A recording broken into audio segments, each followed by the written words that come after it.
Hi guys, welcome back to another episode of Lily's Little Life Corner. Today we are going to be doing, hold on, let me get a drink of water. Today we're going to be doing a part 2 to the last episode that I did, which was about neglectful parents. So this time we're going to talk about what these 4 types of neglectful parents are affecting in today's society, like how these parenting styles, these permissive parents, affect society today. So we talked about 4 different kinds of permissive parents. The first one was permissive parents, just like in general. And then the second one was iPad substitutes. And then the third one was boy moms. And the fourth one was girl dads. So we're going to talk a little bit about how the kids that they're raising are affecting society today. Also, happy Pride Month, everyone. Next time's episode will hopefully be about something related to Pride Month, because I don't think I've ever done like a Pride Month episode, and I've done Valentine's Day episodes, but I haven't done Pride Month episodes. So I hope you guys stay tuned for that. Okay, so let's first talk about the kids that don't know how to do anything because their parents do everything for them. So one of the areas in which these kids are showing up is in school, because obviously if you don't know how to do anything and you're consistently relying on your parents to do everything for you, you're not going to know how to behave in school. You're not going to know how to do your homework because you've relied on somebody else to do everything for you. And specifically, the people that are talking about these kinds of kids are the teachers who are on Teacher Talk, or the site of TikTok where teachers get together and talk about school, parents, kids, admin. They talk about everything to do with school and everything to do with their jobs. So that's where I found a majority of the TikToks that I'm going to show you. In a season 2 episode, we talked about weaponized incompetence and how that shows up in adults. So as a refresher, weaponized incompetence is when someone pretends to not know how to do something in order to get out of doing that thing. The key word is pretends. They pretend to not know how to do something. And just as a side note, I recently saw a TikTok saying like something along the lines of like, yeah, weaponized incompetence is a thing, but sometimes I think majority of the men are just dumb. And I just want my viewers and my listeners to know that that is not true, because if I fuck up the side note, but essentially what I'm trying to say is that you shouldn't use that excuse that sometimes I think men are just dumb, because that almost like is like saying, oh, men were born that way, which is so not true. Men were conditioned to behave a certain way, and the more that you use the excuse, sometimes I think men are just dumb, the more that they can get away with it, and the less expectations that we as non-men people hold towards them, right? And so that is essentially what I'm trying to say in the side note, but that's besides the point. People who use weaponized incompetence will use phrases such as, how was I supposed to know that you couldn't wash white clothes with dark clothes? Or, but you're so much better at doing that than I am. You're so much better at making coffee than I am. Your coffee comes out delicious and mine comes out disgusting. Now, typically, when we say weaponized incompetence, we mean weaponized incompetence being used by men. The majority of the people, it would seem, that use weaponized incompetence are adult men. However, it is now becoming a lot more common in kids. Now, people on social media will use the phrase learned helplessness when talking about kids. So it'll kind of be like they're using learned helplessness as like a precursor to weaponized incompetence. But I'm here to tell you that that is inaccurate. That is not true. That's not how we should be describing kids' weaponized incompetence, because learned helplessness is completely different to weaponized incompetence. Learned helplessness is actually a trauma response. It stems from not being helped throughout your childhood. So if you had a really difficult childhood and you had nobody to help you, say for example that you were being abused and anybody you told kept making excuses or kept saying, oh, that's just the way that it is, there's nothing we can do about it, eventually you develop something called learned helplessness, which is the trauma response where you decide that nobody is going to help you and that you have no control over your own situation. Very Well Mind describes it as, quote, learned helplessness occurs when a person who has experienced repeated challenges comes to believe they have no control over their situation. They then give up trying to make changes and accept their fate. So this learned helplessness can happen among, like I said, people who have experienced abuse. And we've talked a little bit about people who experience learned helplessness, such as in last season when we were talking about the women that stayed with their horrible, disgusting husbands. That is a symptom of learned helplessness. It's when you think, well, nobody's going to help me because there is nothing to do, there's nothing to change. This is just the way that life is, and I have to be comfortable with how my life is. No ifs, ands, or buts, right? Whereas weaponized incompetence, like I already described, is completely different. Weaponized incompetence is something that you do on purpose and consciously. Learned helplessness, on the other hand, is a trauma response that you may not even know that you're doing. Learned helplessness, I think, is like in the same scope as self-sabotage, for example, whereas with self-sabotage you're kind of comfortable in your own misery. With learned helplessness, you don't know that you don't have to be comfortable in your own misery, if that makes sense. So just so you know, if you see anybody on TikTok or on social media saying, well, kids, have learned helplessness, it's not that. That's not what they're trying to say. What they're trying to say is that they've learned from their parents how to use weaponized incompetence, which is what is actually happening, especially with permissive parents, is that they're learning how to use this weaponized incompetence to their advantage. They're learning how to say, oh, but mom, I don't know how to stop playing games to do my homework, and so then the mom will step in and be like, okay, honey, let me turn off the TV for you, let me turn off the computer for you, it's okay, but mom, I don't know how to do my homework. Don't worry, honey, we're gonna go to the teacher and we're gonna yell at the teacher and, make sure that you understand how to do your homework. So that's what the people mean when they say, like, children have learned helplessness. They don't mean to say they have a trauma response. They mean to say that they're learning from their parents how to be incompetent or how to pretend like they're incompetent, rather. So let's have a look through a couple of TikToks of teachers that are sharing their experiences with kids and parents. Okay, so this first TikTok that I'm going to show you guys is of a teacher saying, she's not talking through it, so I'm going to talk you guys through it, but she has words on the screen kind of describing her situation. So the first sentence says, today I backed off being a hands-on teacher for the time being.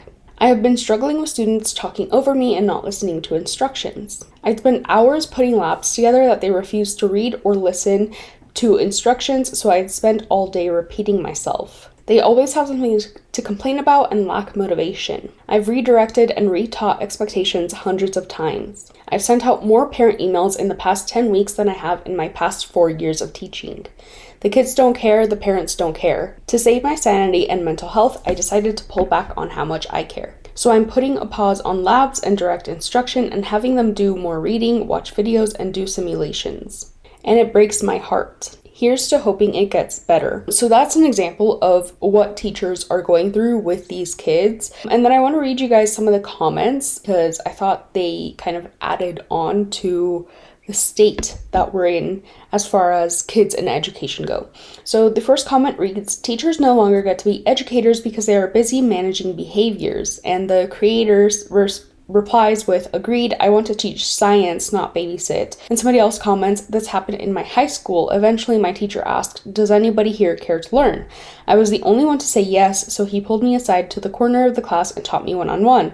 I was the only one who passed algebra in the whole class. So obviously it's been going on for some time, but I think recently it's been getting really, really bad. The next TikTok that I want to show you guys is of parent entitlement. So last episode we talked about how these permissive parents sometimes get it into their heads that their kids are the best thing to ever happen to the world, right? And this is what you guys are gonna see. So the next TikTok is of a teacher who says parent entitlement is pushing out teachers. So we're gonna watch this TikTok and we're gonna discuss. One of the reasons it's miserable to be a teacher in the United States is because if you teach at a private school, parents will literally think that they pay your salary with their tuition. And if you teach at a public school, parents will literally think that they pay your salary with their taxes. In both environments, public and private, I have had parents explicitly state that they believe I work for them. And then I'm like, no, I work for the school. I'm an employee of the school. And at a private school, you pay tuition so that we can have the lights on, the Wi-Fi working, Chromebook for your kid. And at a public school, you have to pay those taxes whether or not you have a kid enrolled in the school. So like, it's something you would be doing anyway. Like, it's not out of the generosity of your heart that I'm making my salary. But for real though, one of the most significant shifts that I noticed in education from the 2010s to the 2020s when I left was the absolute entitlement that parents think they have over the school environment. And I'm not just talking about like, it's a public school, so I don't have to buy supplies for my kid. It's literally this idea that you, the teacher, work exclusively for that parent, that you are essentially a private tutor to that parent, and that if your child is not doing well, it is the teacher's fault. Little Hudson has never done anything wrong, and he should get a 100 on everything. There are no consequences for the kids. Like, they learned a long time ago that there's really no actual consequences for behavior or academics. One of the many reasons why I left the teaching profession is the extreme lengths that parents have successfully gone to deprofessionalize teaching. It will always be your fault. It will never be their fault. When there is no ownership, there is no accountability. And when there is no accountability, there can be no action. And when there is no action, nothing can change. Hope that helps.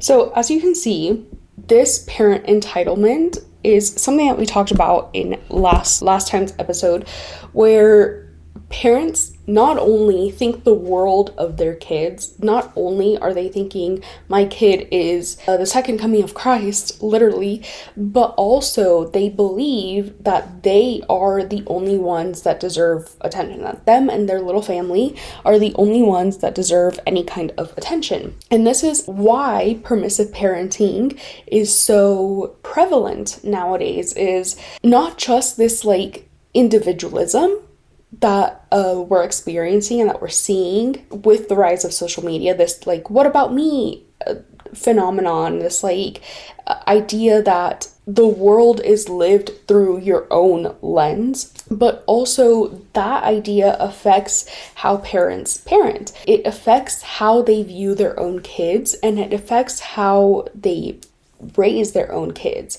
If their kids say, you know what, I don't want to do this, the parents are like, it's okay, you don't have to do it because nobody's telling you to do it, you know? Or even on a deeper and more concerning level, if parents themselves haven't witnessed the effects of kids not being vaccinated and of, you know, diseases being airborne and all this kind of stuff, then they're more likely to think, because of this individualism mindset that we're talking about, they're more likely to think, well, I've never seen it, so it's not true, and they're less likely to vaccinate their kids because of that. And I would like to say that that's an extreme reaction, but based on what we're seeing today, it really isn't, and there's tons and tons of parents who just are not vaccinating their kids because they truly don't think that it's necessary, because they haven't been exposed to the effects of not vaccinating kids and mass immunization and, you know, herd immunization. Nobody can tell us to do something that we don't want to do. Why? Because insert weaponized therapy speak, like, these are our boundaries. You don't owe anyone anything.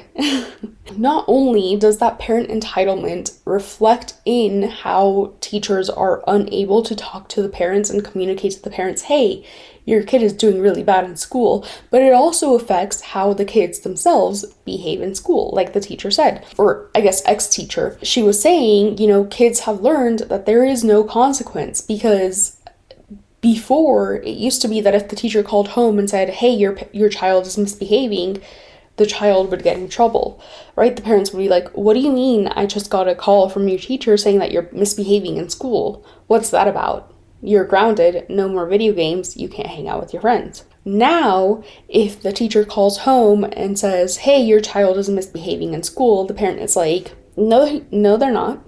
I know my kid. They would never misbehave. They don't misbehave when they're at home. I don't know what you're talking about. You must be lying. And then that shows the kid, well, my mom's not going to do anything. My dad's not going to do anything if you call home. Call home then, right? And then they don't have any kind of incentive to behave. Let's watch another TikTok on that note about how, teachers are leaving because of parents. Another reason almost half of teachers leave the profession within their first 5 years: parents. Now, of course, there are a lot of great parents out there, but a lot of times the hardest students also have some of the most difficult parents to deal with, unfortunately. And here's a few examples. There are parents that actually have the school number blocked so that if the school tries to call home, they don't have to answer. I have colleagues that have actually had conversations with parents that went like this: well, when they're at school, they're your problem. There are parents that when their student legitimately does something wrong that justifies getting suspended or detention or something like that, they will try to tell administrators, no, you're not doing that to my child. And here's just one personal example. Once when I taught first grade, I had called a parent to let them know, and in a very nice way, that their kid was cussing in my class. And when I call parents, I'm always very respectful. I always make sure I add compliments in, even when it's a negative phone call, all those kinds of things. And yet, this parent still called me a liar and literally screamed at me on the phone. So when you wonder why teachers are leaving the profession, remember this video. As she said, parents are yelling at them, saying this couldn't possibly be the case. This is your problem. You're the one at fault. And all of that translates to how the kid behaves. If the kid is being modeled and being shown that that kind of behavior is appropriate, then they will never take accountability for anything. And as they grow into adults, they're going to think back on the many times that their parent offended them. Many times that their parent said, this couldn't possibly be the case. My kid is not like this. You must be mistaken. You're wrong. This is your fault. It's something that you should be dealing with yourself. Don't bring me into this. And they're going to use the exact same excuses, not only in their relationships, but in their work life and just life in general. We've talked about how partners specifically toxic partners in relationships, use these different kinds of excuses and ways of dodging accountability to dodge accountability. And to say, you know what, the way that you're feeling is not my fault. If you're mad at me for not taking the dishes out of the dishwasher, there's nothing I can do about that. That's an issue that you have to deal with on your own. Don't bring me into this. Even though, right, the whole issue stems from an action that they took that then affected other people. But aside from teaching their kids how to dodge accountability and how to not take accountability for anything, the other thing that these permissive parents are doing is encouraging their kids to just not learn, to just not do anything at school, to not pay attention, to zone out, to do whatever it is that they want, because if they have bad grades, it's okay, nobody's enforcing the behavior that you should have. Teachers are trying to, but they can't do it without the help of the parents, and the parents don't want to. And actually, UCLA did a summary of a study that we talked about last time about parenting styles and how they affect kids, and specifically how they affect kids trying to learn in school and kids' performance in school. So they say, quote, permissive parenting style can produce students who are ill-prepared to meet the demands of schooling. For example, lacking motivation and self-discipline to do what is expected.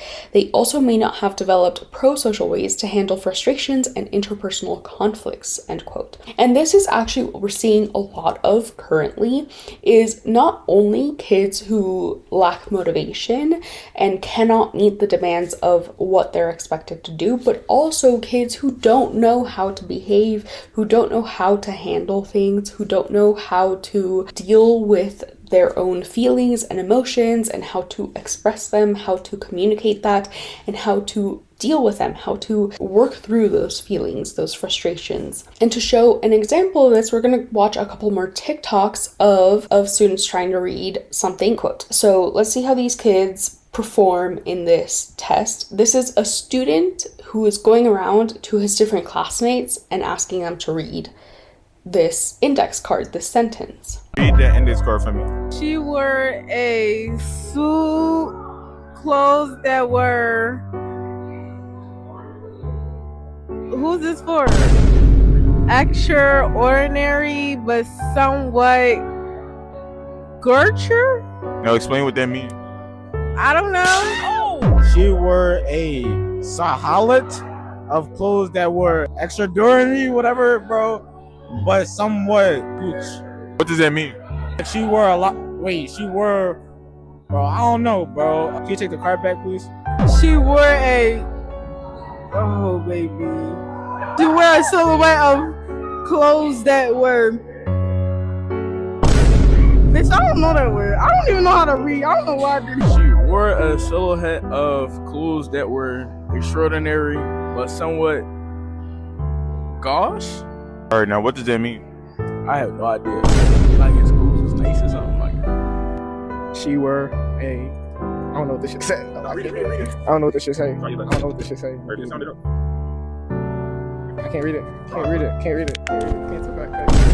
So the sentence that they're trying to read, in case you guys did not know, is the sentence is, she wore a silhouette of clothes that were extraordinary but somewhat gauche. And as you can see, this kid that's filming the TikTok, whenever somebody reads through the sentence without major mistakes, right, whenever they're able to get through the sentence, the kid then asks, okay, so what does that mean?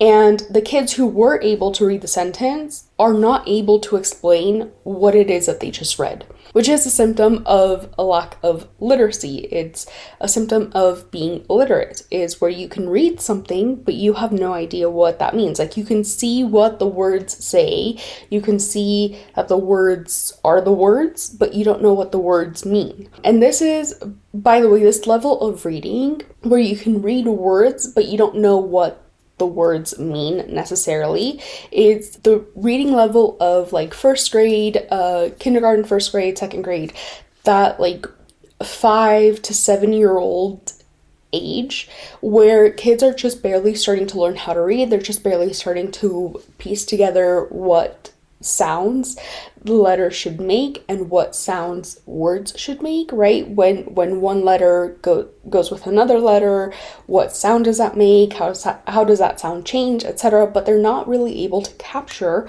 or explain to you what they just read because they're just barely learning the meanings of the words individually. So it is very concerning that it looks like they're high school age kids.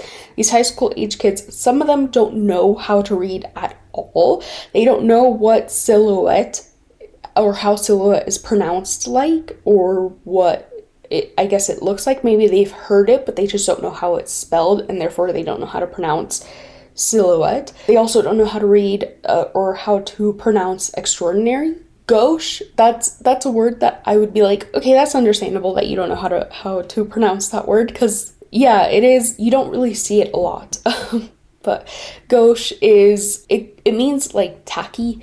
And so essentially what the sentence is trying to say is the silhouette of the clothes, so like the outline, the shape of the clothes that she was wearing, whoever she is, was extraordinary, right? It was like, oh wow, so like such a nice shape, but kind of tacky as well. And by the way, if you have reading comprehension, you should be able to not just explain what you just read, but be able to also reword the sentence so that it still has the same meaning, but it shows that you understand what you just read.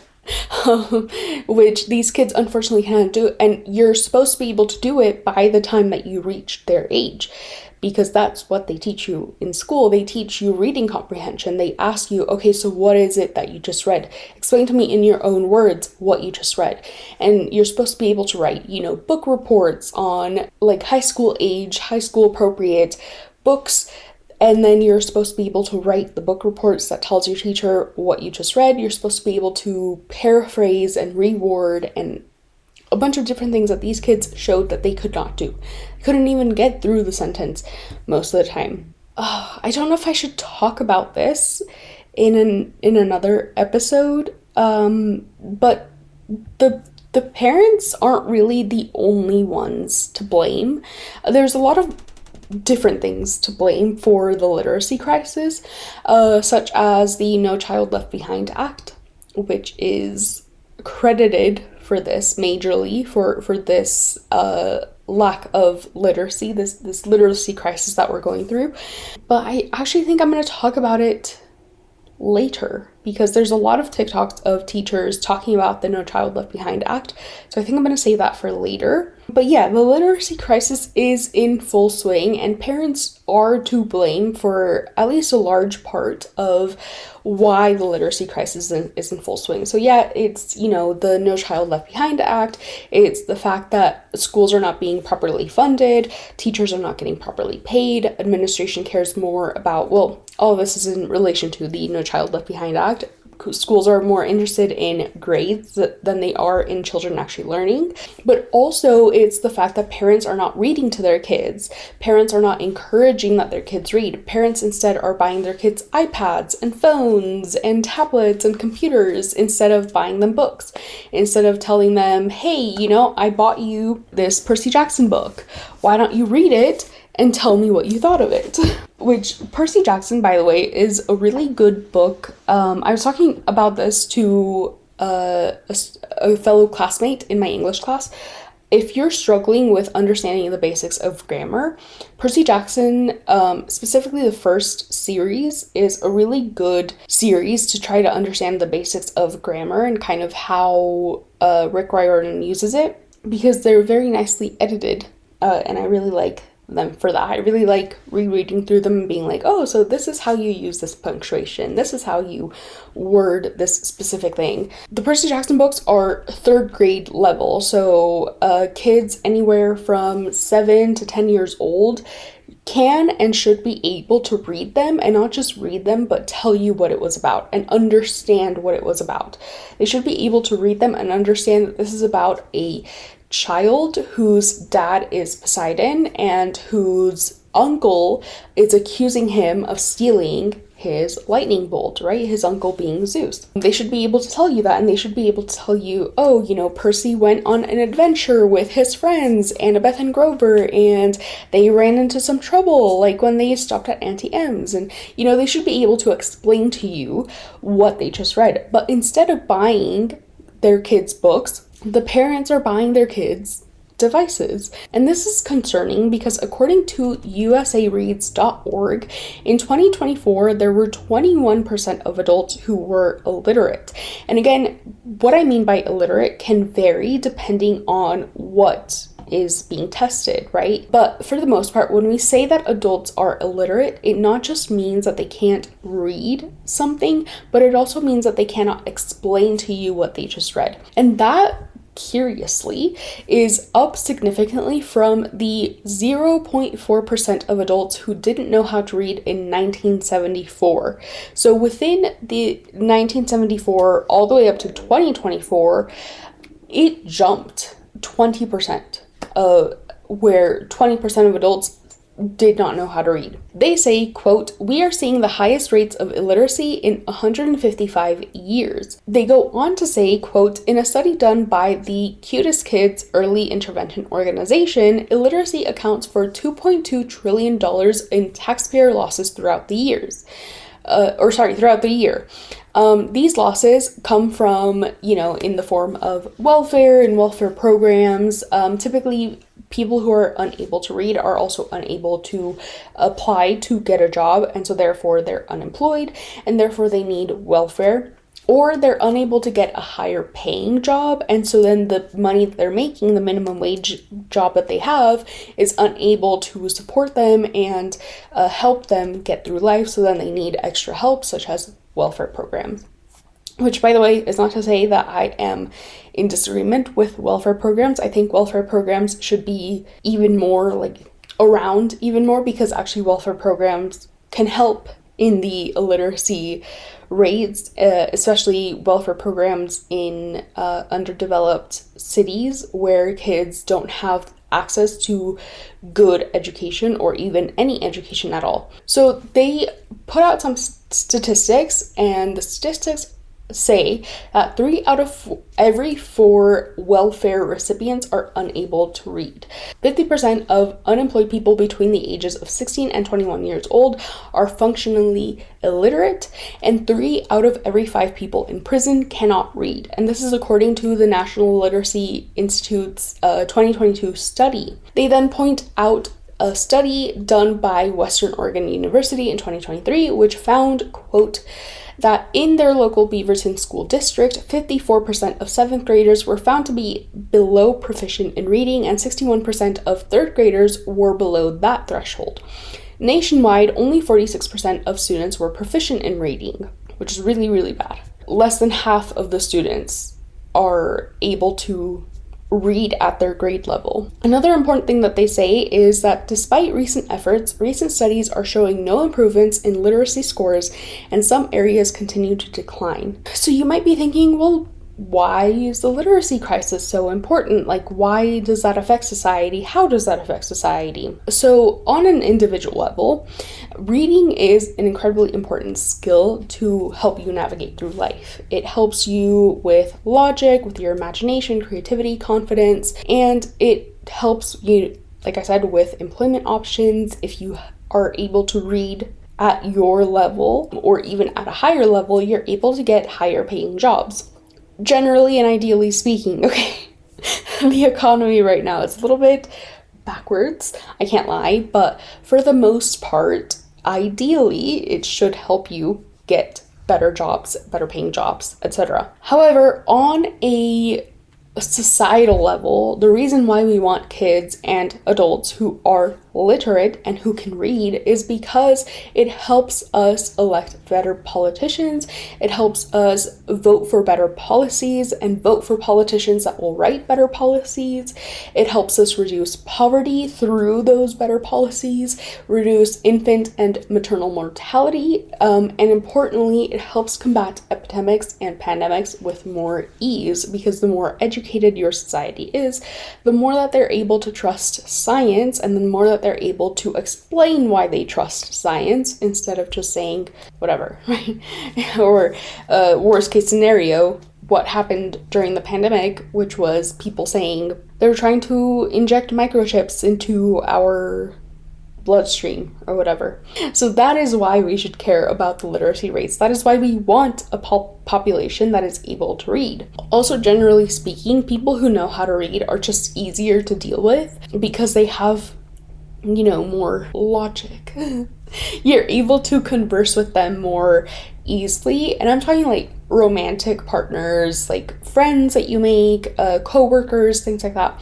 They're able to take criticism without feeling offended and without turning it back on you. Okay, so I have one more TikTok to show you of a teacher talking about how kids are horrific to deal with, and then we're gonna move on away from school and talk about just society in general, okay? Actually, for my audio listeners, that might have been difficult to hear, so I deleted it, and I'm just gonna do a voiceover of what she was saying. She says, I don't think parents understand how many kids are out there who are just like refusing to do anything in class. Like, could you imagine being a 12-year-old and coming to school and sitting through 7 hours of classes and just like not doing anything? Like, yeah, I'm supposed to write a 5-sentence paragraph, but I'm just going to sit here and stare off into the void. I'm not going to do it. Yeah, I don't care. My parents don't care. I don't care. I'm not going to do it. Like, so many kids are like that. But anyway, okay, so yeah, so what? So kids are not behaving in school. What does that affect me? How does that affect me? Well, like I said, right? If kids don't know how to read, society is doomed just in general. We're going to be taken advantage of more easily. As an example, just, you know, look out your window. This is what happens when conspiracy theories are favored over actual hard science. But anyway, okay, yeah, that aside, how does it affect us right now? What are we seeing right now that is a cause or that is directly caused by permissive parents and parents who just are not parenting, who cannot have it in them to parent. What is that doing to our society today? Well, let's watch a TikTok detailing exactly how this is affecting in smaller levels, smaller areas of our lives, okay? Oh, we got a lot. Set up the camera! Deadass! Turn on those lights. If you were, and I'm gonna name drop, hey, if you were at the Provo Cinemark in the Provo Mall watching Obsession at 9:20, you! We got a lot to talk about. So we tried to watch Obsession, okay? Emphasis on tried. Tried, okay? Probably got, would you say like 45 minutes in? No, Less I feel like than even that. 30. We probably got 30 minutes into the movie. And walked out. And it's like 9:20 at night. Nope, everyone's there for not just any movie, the one that we are watching.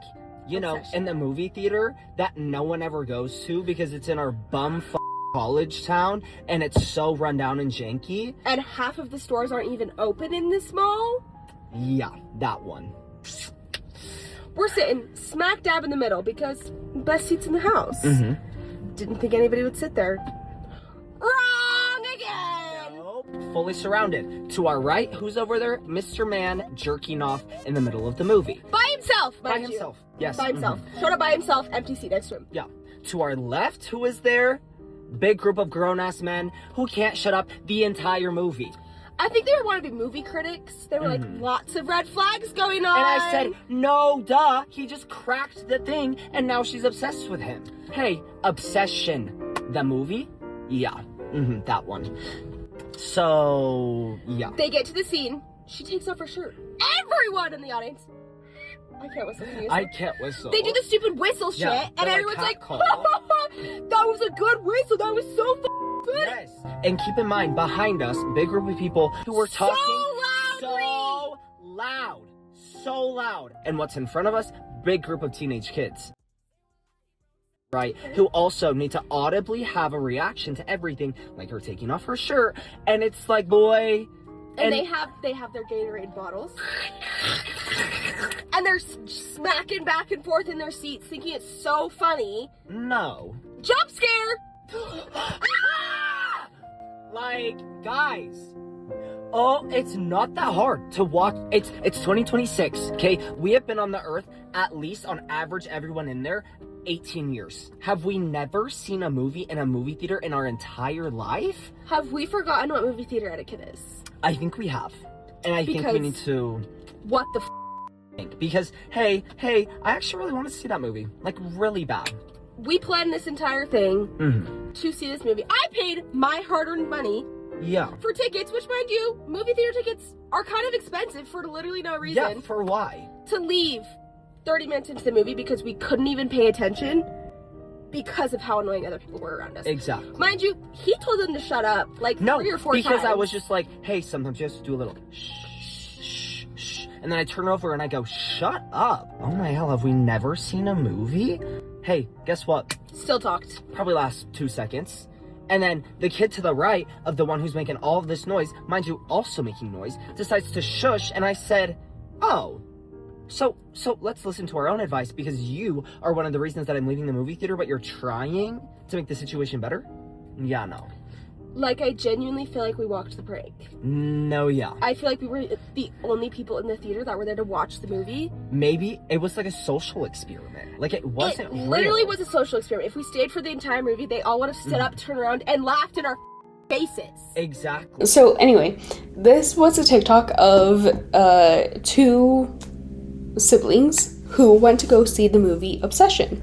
And they detail how it was very, very difficult to sit in the movie theater. And in fact, they walked out not even 30 minutes into the movie because it was so loud and people were acting entirely inappropriate. But what stood out to me as somebody who experienced this exact same thing is that the teenagers were making a whole lot of noise.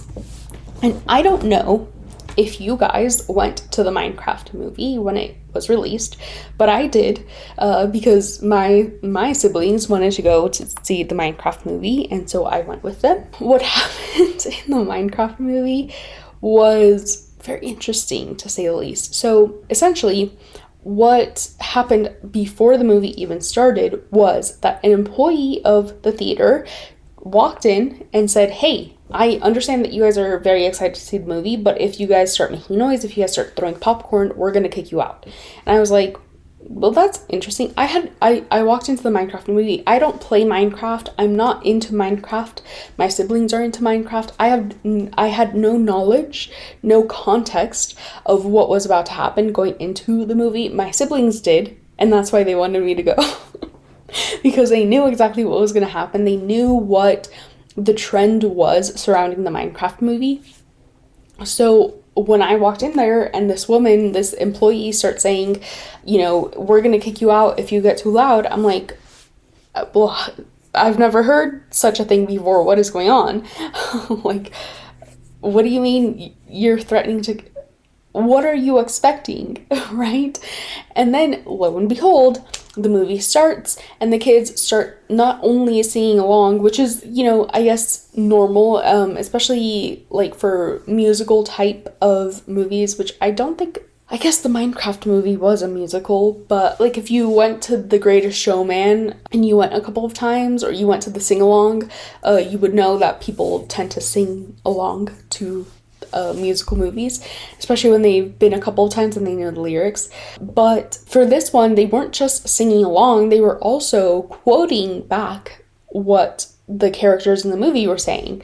And I found that so interesting because I was like, well, this is like, the movie got released not even a week ago. How do you already know not just the lyrics to every song, but also what the character is going to say? How many times have you been watching the movie?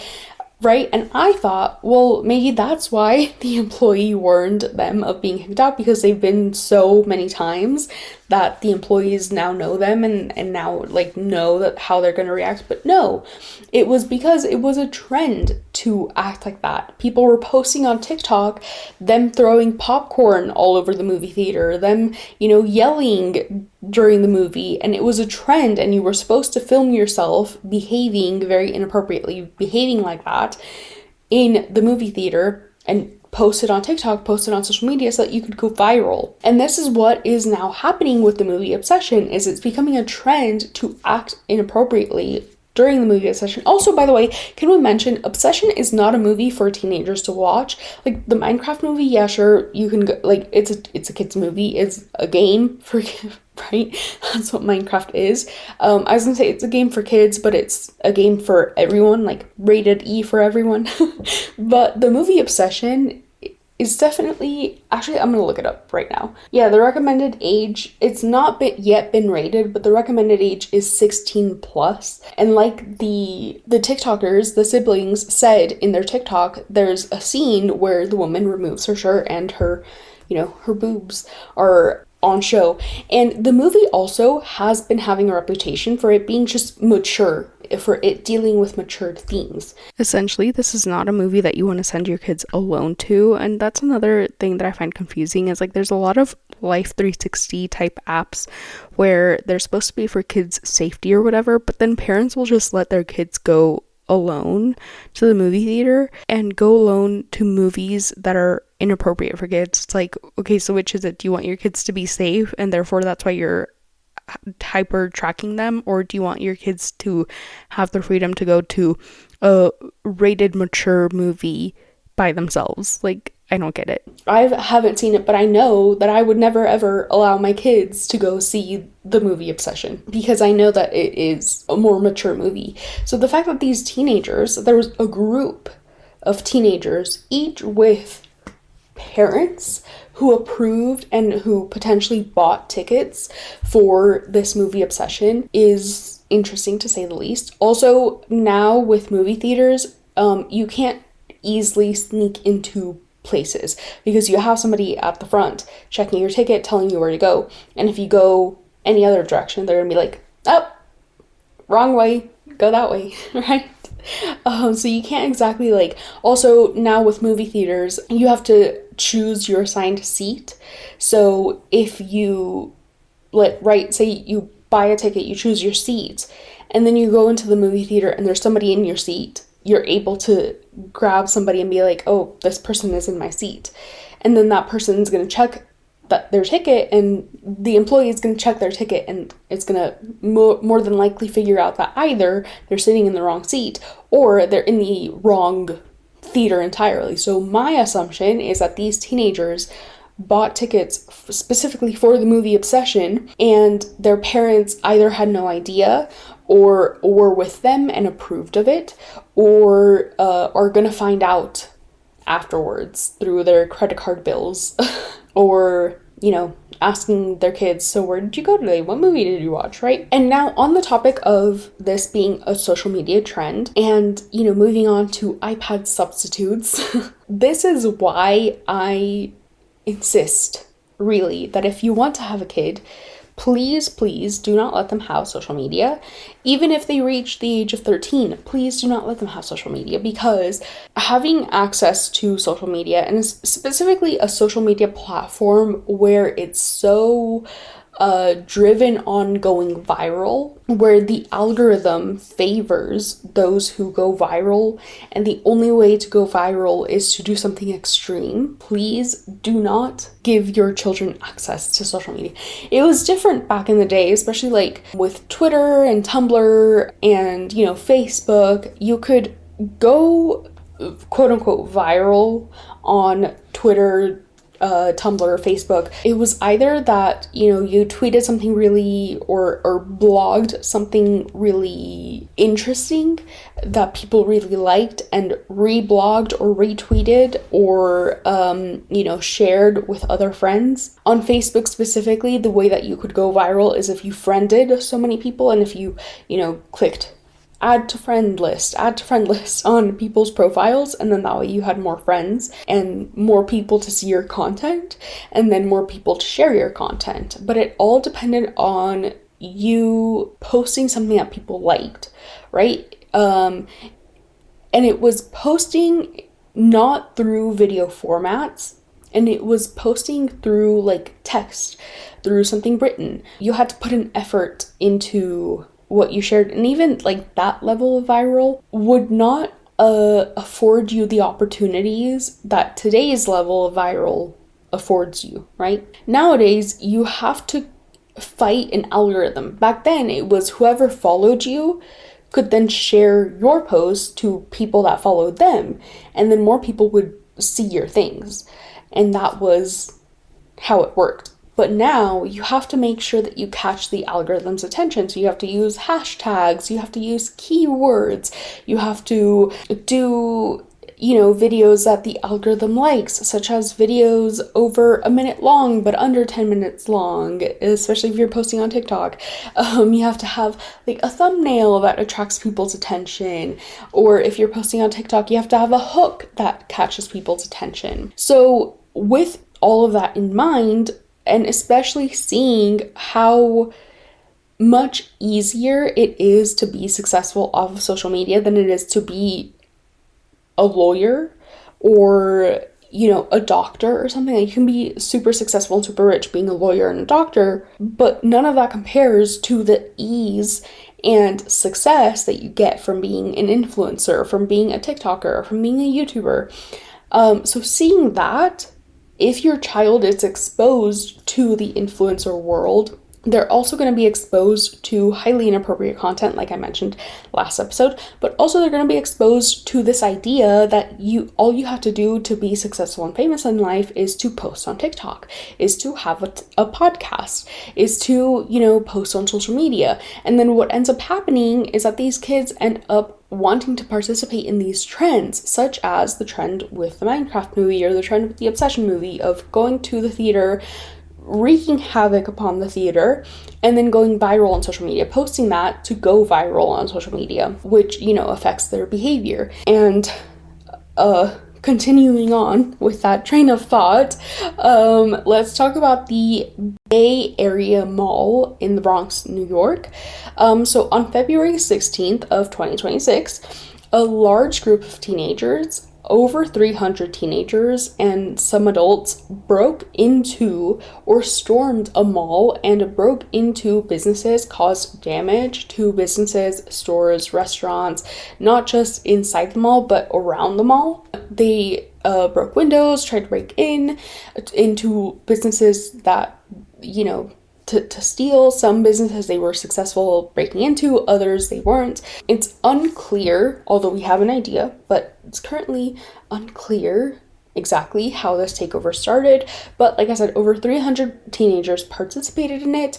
17 teenagers got arrested and 1 adult got arrested as well. But according to police, they believe that the takeover got started on social media and was organized on social media and happened during that break that they got. Because in case you guys don't know, February 16th for us, it was President's Day, and people usually get the day off for President's Day. So it was an extra long weekend. It was Saturday, Sunday, Monday that the kids got off of school. So police believe that that is why the takeover got started, is because they were, you know, they had the day off. And also it got organized on social media, and there's a lot of social media videos of kids filming themselves breaking into the mall, taking over the mall, and wreaking havoc upon said mall because they want to go viral on social media. They want to be able to have that attention that affords them all of these luxuries and brand trips and all that kind of stuff. So let's actually watch a TikTok of an employee who works at the Bay Plaza Mall or Bay Area Mall. See, y'all dumbass kids who decide to run through this mall today and ruin it for the rest of the workers. Like, y'all fucking bored, my nigga? Like, where the fuck is y'all parents at? It's already 10 times worse. We gotta get on the bus with y'all, and half of the time y'all be fighting and roughhousing on the bus. It's so fucking ghetto, my nigga. Like, I'm at work and y'all shutting down the whole fucking mall, making niggas lose money and shit. That's so fucking churn. And then on top of that, y'all shut down the whole Bay Plaza. Y'all ran through, I heard y'all ran through GameStop. Y'all ran through Burger King and y'all was throwing chairs and shit. Like, what the fuck type of mob shit y'all got going on? Back in my days, they would have curfewed all of our asses, and I hope they curfew the rest of y'all. That shit was ridiculous. So, like she said, it's not the first time that it happens. Probably also, unfortunately, won't be the last. And also, as she said, where are the parents, right? Why aren't the parents doing anything about it? Because I can't imagine having a teenage child and not asking them where they're going, who they're hanging out with, you know, what they're gonna do. Do they need money? And even like, I have a teenage brother, and my dad is still, and my parents ask him, you know, who are you gonna hang out with? Do you need money? Where you're gonna go? You know, how long are you gonna be out? When are you coming back? Make sure you're back by such and such time. I can't imagine having a child and not asking them those questions and not knowing their friends, first of all, and not knowing where they're gonna go. And I don't mean this to say like, oh, this is why you should monitor your kids. This is why your kids should have the Life 360 app. Because I actually think in a way those apps are also adding to the issues that we have. But I do think to some extent parents should be monitoring what their kids are doing in the sense of like monitoring, not in the sense of tracking them, but like asking them questions, you know, fostering that environment of trust and making sure that their kids trust the parents so that the kids can tell their parents, oh, I'm hanging out with such and such person and we're going to be at such and such place and we're going to come back at this time, and you know, and then when they come back they can tell you, oh, we did this and this is what we did, right? That is the baseline level of communication that you should have with your kid, to make sure that they're not getting in trouble, to make sure that they're not doing anything that they shouldn't be doing, and to make sure that you are able to communicate that with them, able to communicate your expectations with them, and also make sure that they know that you mean business. Because kind of like what one of the teachers was saying, right? Like, you can tell kids to do something and they're not going to take you seriously. They're going to be like, yeah, whatever. You don't want that for your kid. You don't want your kid to be behaving that way towards you. You don't want your kid to be like, oh, you're telling me to wash the dishes, but I know you don't mean it. Like, I know you're not going to do anything, so I'm not going to do it. But also the worst part is me saying, like, you have to know where your kids are at. You have to know where your kids are going. But the fact of the matter is, over 300 people went to this takeover. You think not one parent knew where their kid was? Not one parent knew what their kids did? Surely so. Surely there were a couple of parents who knew that their kids were at the takeover. And unfortunately, I don't think the parents would have done anything, right? Which is very unfortunate. But this is how permissive parents are affecting society nowadays. This is how kids are now able to get away with such stuff. And, you know, and I also don't want it to seem like I'm saying this is new, this has never been seen before, you know, teenagers acting up. No, because I know that, you know, teenagers acting up is not a new thing. But what is a new thing is that they don't have anyone to hold them accountable anymore, because their parents don't want to hold them accountable. And that is what is concerning. That is what I am, you know, talking about here, is that parents are no longer wanting to parent their kids. Essentially, when kids have no parents, the law becomes the parent, whether that be in calls from CPS or Child Protective Services, or whether that be down the road when the kid becomes an adult and has started committing crimes, as we saw with the takeover. The law is eventually going to catch up, and when the law catches up to somebody who believes that they are the center of the universe, chaos ensues, and that chaos can very often turn violent. And that turns into kids wreaking havoc in ways that we haven't really seen before. Yeah, you know, teenagers have acted up before, but in this kind of way, I don't think it's been as often and as prevalent as it is today. But yeah, this is why I'm telling you guys, like, make sure you don't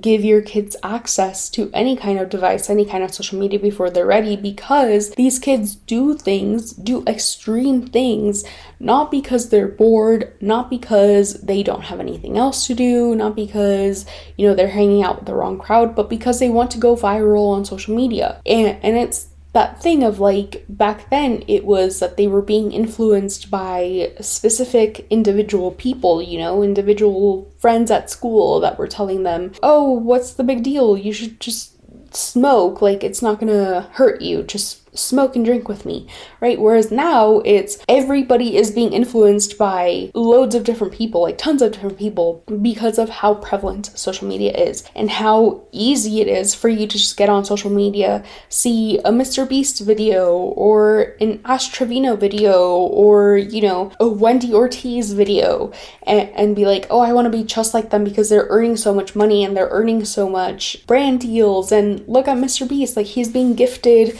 stuff and he's able to gift people things, and with like PR and stuff, like, as influencers you get a lot of stuff for free. You know, you're seeing like the Michaela Negueras, the Jaclyn Hills being like, come with me to Louis Vuitton to buy tons and tons of bags that I will never ever use in my entire life, but, you know, I have the money so I'm able to.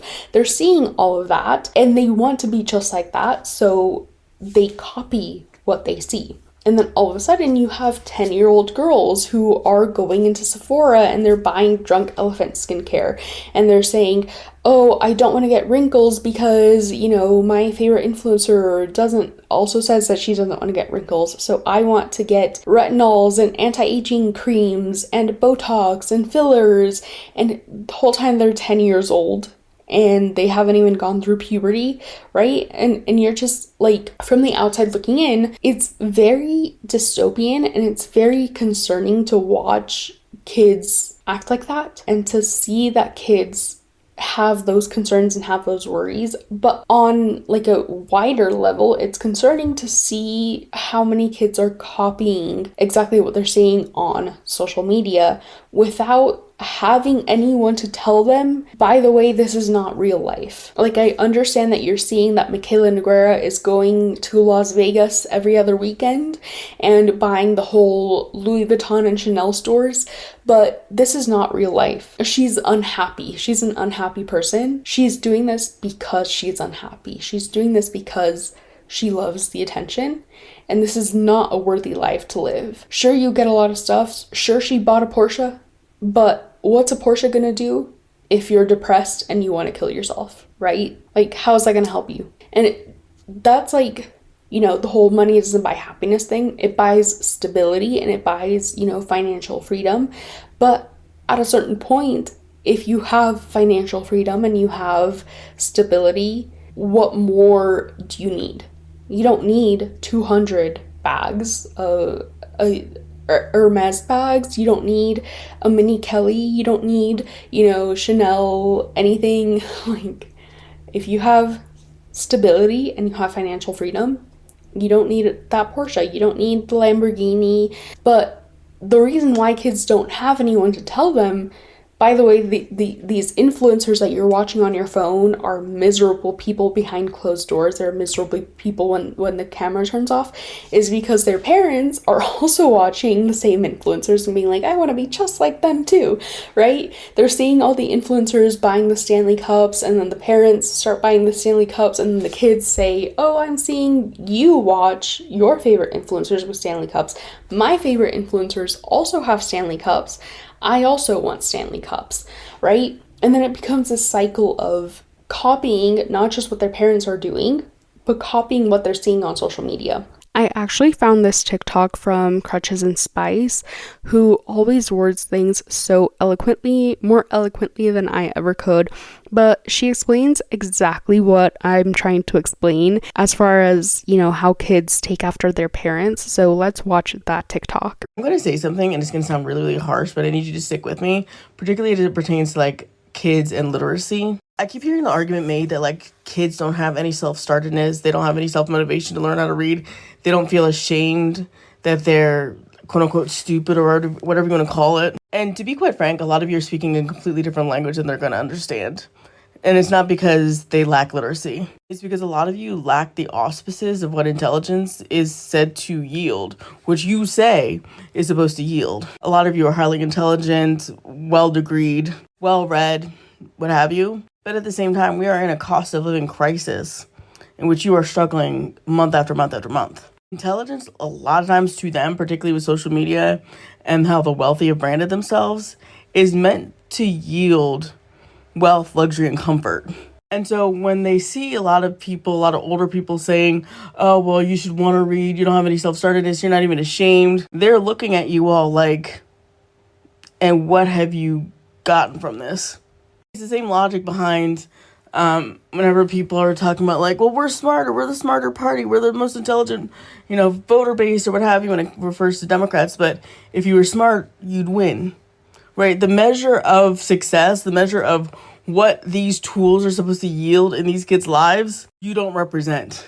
That's why it's important as a parent to model behavior correctly, or not correctly, model behavior in such a way that is aware of how you're affecting your kids and aware of the fact that your kids are going to see exactly how you're acting, and they're going to copy that and they're going to take that into their lives. Now, this episode is long enough, but I just wanted to talk a little bit about girl dads and boy moms. And I want to show you guys a TikTok that I found. This is a very TikTok heavy episode. And in fact, I had a ton more TikToks that I wanted to show you guys, but we're running out of time here. But I wanted to show you guys this TikTok of this high school age girl that is being interviewed and being asked, what do you want to be when you grow up? And this is kind of reminiscent or, you know, along the lines of this whole, like, parents aren't instilling good anything into their kids anymore. They're not saying, you know, school is good. They're instead saying, it's okay if you don't do good in school. It's okay if you fail in school. But it also is representative of these boy moms and these girl dads and the values that they're passing on to their kids. So that's why I want to show you guys this TikTok. What are your plans after high school? Stay-at-home mom. So are you going to go to college? Probably not. Because if you're like, why would I go to college to get a job to then not have the job to then stay at home? I don't know that I have the brain to go to college. I think you do. You love the idea of being a mom, taking care of the household, the kids, all of that. Well, maybe a wife. I don't know about the kids thing. So you just want to be a stay-at-home wife? Yeah. Okay, how does that work? How do you spend your time? Shopping. Okay. This is a fun plan. Now, where do you find a guy who's like, yeah, that's fine. Just stay home, shop till you drop. I'll be out here working. Good question. It sounds like you want to just marry rich. Is that a fair assessment? I mean, money doesn't buy happiness, so you have to make sure you're happy. So would you marry someone who's broke and still accomplish your dream of being a stay-at-home wife who just shops? I think that contradicts itself. I would agree. But that's the game plan. You graduate at 18 and then you go door to door, a dating app. What's the game plan to find this guy? I don't know. Maybe I do need to go to college. I don't think it's a bad idea. I've never recommended college to someone, but in your case, I might have a backup plan in case you don't just magically marry rich. That is so sad to watch. Just a girl who doesn't have any hopes or dreams for herself except to marry rich and do nothing. Why? It's because, well, okay, I don't know her parents, so I can't say that her parents are still instilling these values into her, although that is likely. But what is also likely is that she's also on social media and seeing all of these trad wives and, the Nara Smiths and the ballerina farms and being like, oh, I want to be just like them. I just want to stay home and cook and bake and, take care of the kids. Except for then she was like, well, I don't know if I want to have kids, actually. And I've talked about this before, but this is also a sign of a conservative society, conservatism coming back into trend. Because when you have a society that is doing badly as far as finances go, you tend to have more people wishing that they didn't have to work as much. And this is what we're seeing. So instead of wishing for work, you instead see people wishing for people to just give them money, right? They want just to have money. They want to be given money without having to do anything themselves. And so then that's how you get the women that are saying, well, what's the point of working if you are going to marry a provider who's going to provide for you? And this is how you get, your trad wives who are like, I will pop out as many babies as my husband wants me to because my husband provides for me. But then this is also where you get familicides, where these men, were told, well, you need to be a provider, you need to provide for your family. And then the economy goes horrible, the economy combusts and stops working the way that it should. And then they get stressed out and they're like, well, I can't provide for my family. I'm a worthless husband. I'm a worthless man. My family doesn't deserve to suffer with me, so I'm just going to kill them and then I'm going to kill myself. Her being that way is not just a symptom of her parents, it's also just a symptom of society at large and what people are being told is what they should do versus what they shouldn't do. But it also is, like I mentioned in the last episode, a symptom of seeing that misogyny throughout them growing up. And again, I can't speculate because I don't know her parents. Her parents haven't posted anything, but I can assume that her parents have some kind of internalized misogyny that they haven't worked through, and that is what led her to believe that that is okay, right? Because yeah, if you are, interacting with society and society is telling you women should stay at home and do the cooking and do the cleaning, and men should be out and do the providing and, be providers and be protectors or whatever. If you have a home life that is telling you, that's not actually necessarily true, and as a woman you can go to college and you can do whatever it is that you want to do, and you can, self-actualize, you have rights, and you should utilize those rights, chances are you're not going to follow what society says, right? You're not going to, even if you're following Nara Smith, like I follow Nara Smith, and I was raised to believe that I am my own independent person. And so if you have that stable foundation at home, what society tells you is less likely to affect you. the way that it does. Still likely to affect you, of course, as it is for anyone, especially, with a need to fit in. If you really have this need, or especially if you were bullied for not fitting in, or if you just want to fit in, you want to be like everybody else, society is, likely to affect you. But if you have strong foundations at home with parents telling you, hey, you don't have to do this. You don't have to just be a wife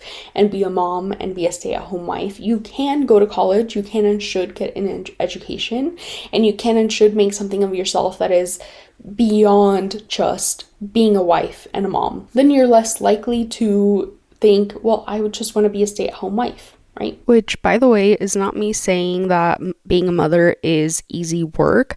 I'm mostly pointing out that it's sad that this is what she wants her life to look like, not because I think motherhood is or should be devalued, but because society in general tends to believe that motherhood is not a worthy job. Thus, she believes that she is not worthy of a worthy job, right? She doesn't view motherhood as beautiful or as rewarding. She views motherhood as the easy way out, which is what society, tends to believe. And that's why I'm pointing out that it's sad, because you can tell that her heart is not really in it. I mean, she even says at the, towards the middle that maybe not a mom, maybe not with babies, but definitely a wife, right? Because she believes that both motherhood and wifehood are inherently easy jobs and doesn't take a lot of brains, which is, the words that she used. It doesn't take a lot of brains, as opposed to going to college, which is why I believe that her reasoning is sad. Not that I believe that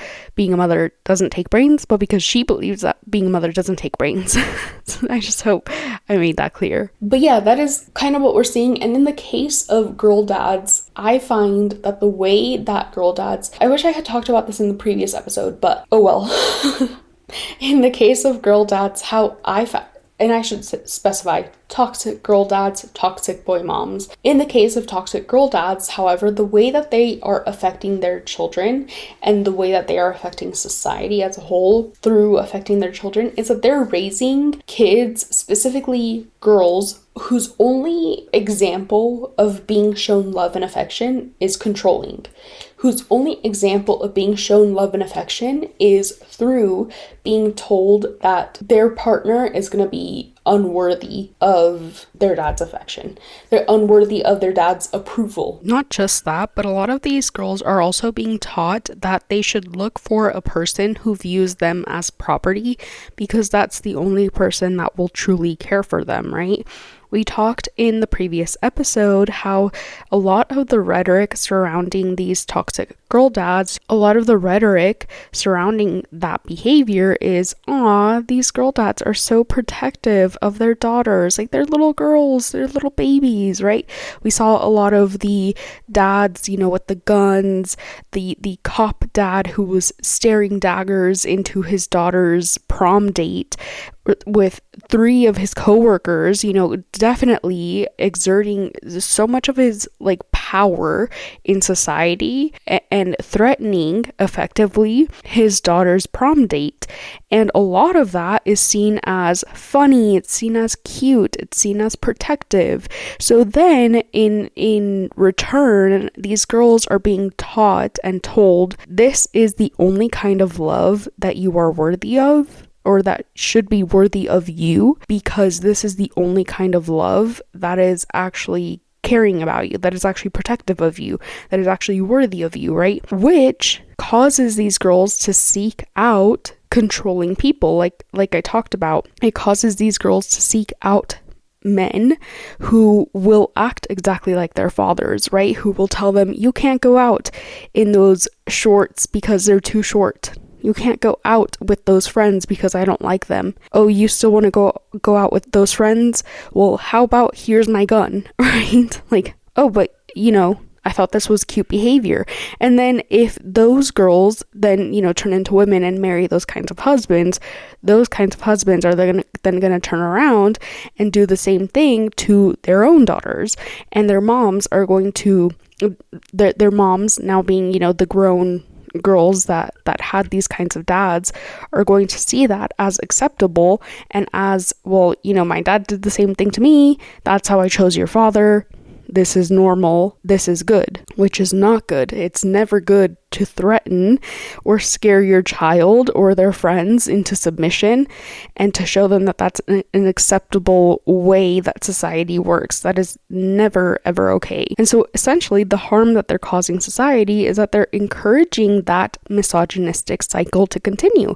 They're encouraging future generations to view women as something that can be owned, as something that can be told what to do, with the excuse that you are being protective of them, that you care for them, when that is simply not the case, and you just view them as property. You just view them as not as the autonomous beings that they are, but as extensions of yourself, as things that you can control, as objects that you can force to do whatever you want them to do. The only example that they have of a relationship is their dad's relationship with their mom. And chances are, if the dad is controlling and if the dad is controlling towards his daughter, chances are that he's also going to be controlling towards his wife.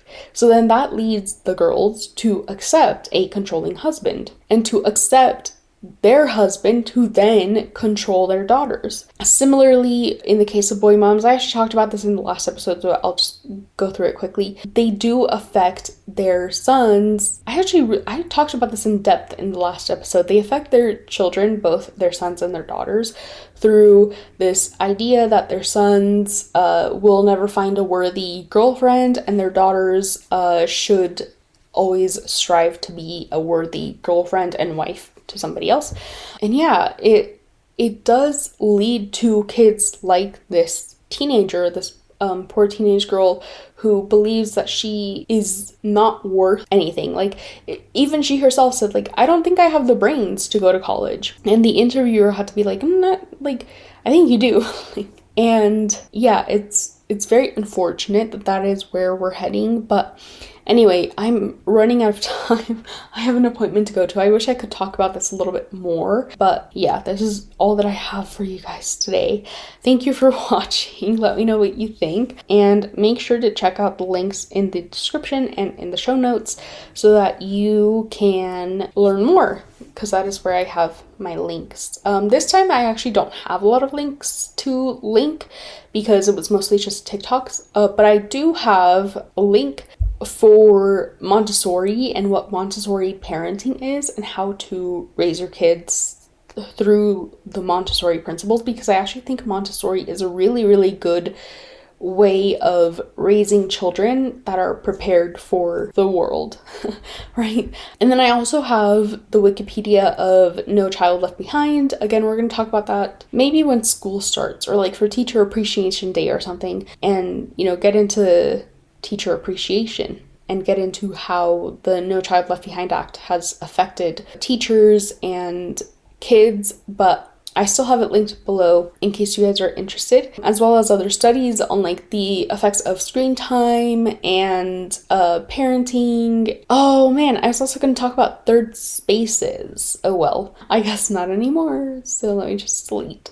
that. But that's actually another reason why the kids invaded the mall, is because they don't have anywhere else to hang out. But yeah, anyway, that is everything that I have for this episode. Thank you so much for watching, and I will see you guys in the next episode where we will talk about something relating to Pride Month. Okay, I will see you guys next time. Bye!